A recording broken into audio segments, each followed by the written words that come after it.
j'ai la conviction que nous avons là un moyen de développer l'enseignement au niveau de notre pays. Nous avons là un gisement de ressources pédagogiques et de moyens pédagogiques nouveaux. Et comme vous l'avez dit, c'est pour les enfants qu'on le fait. Et nous, quand on regarde l'iPad, on se dit, est-ce que si on touche à ce bouton, on ne va pas le faire tomber en panne? L'enfant ne se pose pas de cette question-là. Il prend l'iPad, il manipule, personne ne lui explique comment ça fonctionne, et il l'utilise lui correctement. Donc, vraiment, c'est un projet que nous allons porter, que nous soutenons et que nous allons porter. Maintenant, nous avons deux défis à relever. Le premier, c'est le défi de l'utilisation efficiente de cet outil-là, de ces outils. Il faut savoir que la France nous a donné ces outils, ça coûte de l'argent aux contribuables français, nous devons les utiliser de façon efficiente. Le deuxième défi que nous avons, c'est le défi de la pérennité.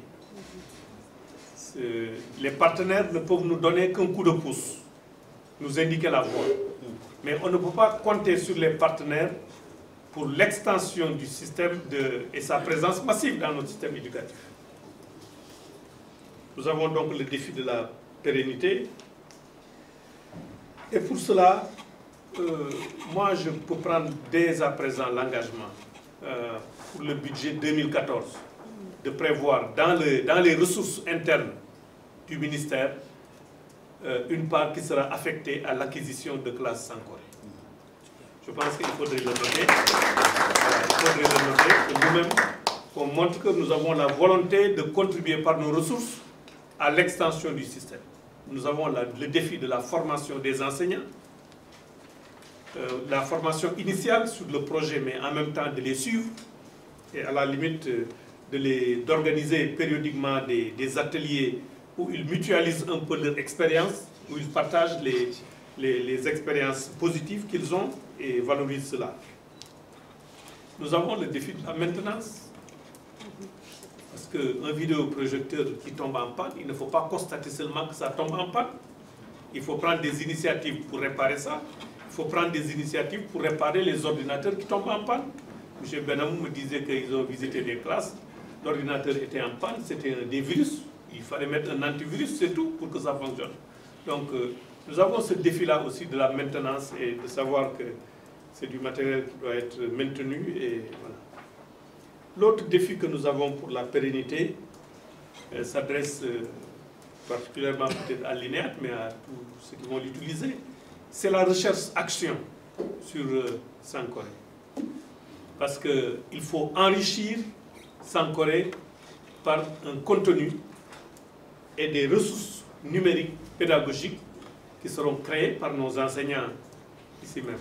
Certaines personnes peuvent être sceptiques en regardant ça, en se disant que on va accroître la fracture numérique entre les enfants qui ont l'avantage d'être dans des zones où il y a l'électricité, dans des zones urbaines et les zones rurales.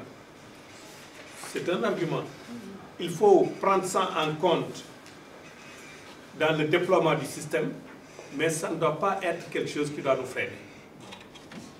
Au début, quand on installait la télévision, beaucoup de gens n'avaient pas la télévision dans le quartier. Ce n'était pas un argument pour dire attention, si on introduit la télévision, il y a des gens qui ne vont pas l'avoir, donc il ne faut pas l'introduire. Ou le téléphone portable. Donc il faut y aller. L'exemple qui nous a été montré tout à l'heure montre que, je pense que c'est à Fatick, non? C'est à Thiès, voilà, à Diourbel ou Thiès, où avec l'énergie solaire, on a réussi à le faire.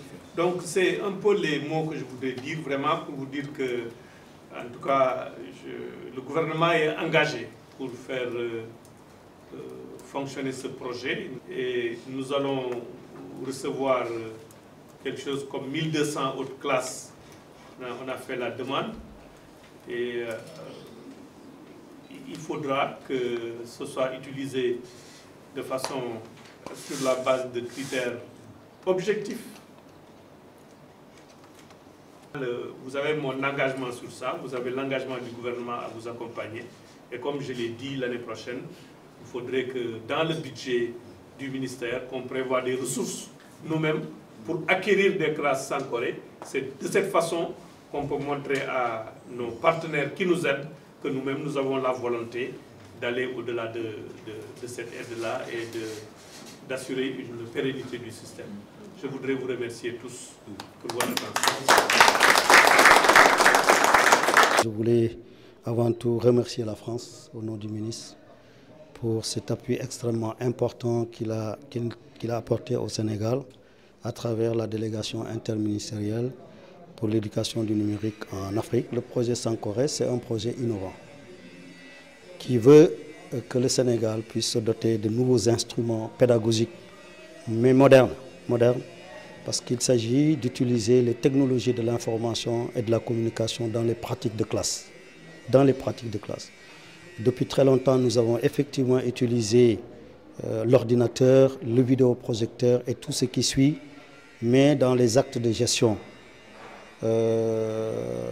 Très rares ont été des expériences qui introduisaient cette technologie-là et les ressources numériques interactives qui le mettaient à la portée de l'enseignant pour qu'il puisse, quelquefois, dans le déroulement de son cours, utiliser Internet, utiliser des ressources numériques libres à travers un logiciel qui est incorporé à un dispositif informatique, c'est-à-dire le vidéoprojecteur et l'ordinateur. Et vous voyez que là, c'est un défi énorme parce que vous avez entendu parler certains enseignants qui, au fin fond de la campagne, dans des milieux presque déshérités, ils ont un ordinateur entre les mains qu'ils n'ont jamais touché auparavant. Finalement, c'est un ordinateur entre leurs mains qu'ils peuvent utiliser à bon escient pour faire des fiches pédagogiques, préparer leurs cours et ensuite dérouler le cours avec ces leviers-là. Donc c'est ça le projet Sankoré. C'est du matériel informatique, c'est des ressources numériques interactives, c'est un logiciel extrêmement puissant. Le projet Sankoré était un projet qui est venu à son heure et que j'ai beaucoup apprécié. Pourquoi? Pour plusieurs raisons. D'abord, il allège le travail de l'enseignant que je suis et c'est aussi une méthode pédagogique très attractive. Donc les enfants sont motivés et ils participent effectivement à la classe numérique. Il s'agit d'un programme qui vise à améliorer le système éducatif grâce au numérique. On a un programme lourd qui coûte beaucoup d'argent en investissement de la France. L'accompagnement que le ministre de l'Éducation du Sénégal veut faire, c'est l'accompagnement au niveau de la formation. Les choses sont organisées pour que les enseignants soient pris en charge, qu'on les accompagne dans cette adaptation au monde moderne. On va poursuivre et vous allez voir que ce programme au Sénégal, c'est le point de départ d'une grande aventure. Je vous remercie.